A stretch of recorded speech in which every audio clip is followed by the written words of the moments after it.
Have you ever gone through the frustration of trying to help a person understand how deep of a problem they're in is? Some people just refuse to understand the depth of the problem, the depth of their sin.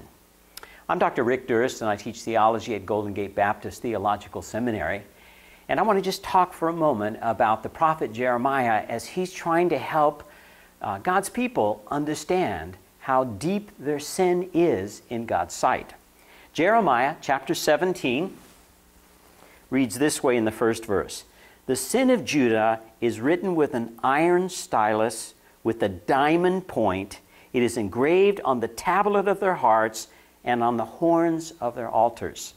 In other words, Jeremiah is identifying the best technology of his day to engrave something so deeply it cannot be unengraved. Now, the horns of the altar speak to two things. In the sacrifice that is given, when the priest makes confession, he grabs the edges of the altar where the horns are and makes confession. Now imagine if their sins are engraved on the horns, how significant it is as he reaches out and sees the sins engraved even on the horns. It's almost as if it's not forgivable. But that's not what this passage speaks to. Even though it is so forgivable, God can bring forgiveness, but they must recognize the depth of it. So let me reflect with you for a moment about sin and salvation. Have you ever said to somebody, oh, he was always a bad kid? I think sometimes we don't really believe in salvation. We think some people are always good, some people are always bad. But that's not what the Scripture teaches about a theology of sin and salvation. I do think that many people live quiet lives of desperation because they know they're sinners. They just don't know if there's a strong enough good news or salvation to turn them around. Second, many people will live and speak in denial of the depths and power of sin, insisting that education or just deciding not to do something is enough. Some theologians call this will worship, worshiping the will. Scripture says that we are able to have self-control. However, when you and I develop a sinful habit in our lives, we're actually wrecking our will, our ability to have self-control.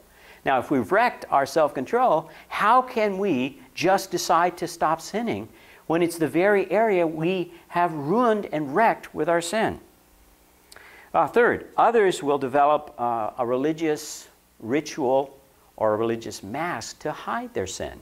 You can hide behind religious practices and patterns and never really be honest and discuss. And then when the mask falls off suddenly in the news or online and people realize it was just a mask and they were living in sin behind there's a lot of disgust and disillusionment with Christianity.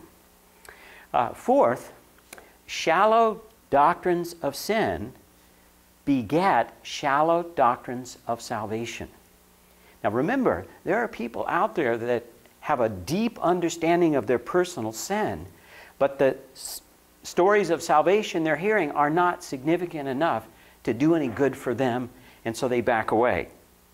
The fifth idea is that there will be surprise when somebody experiences deep down salvation because they've been utterly open with God about the depth of their sin, and God has been openly open with them about the cross of Christ and the depth of the cross on behalf of their sin.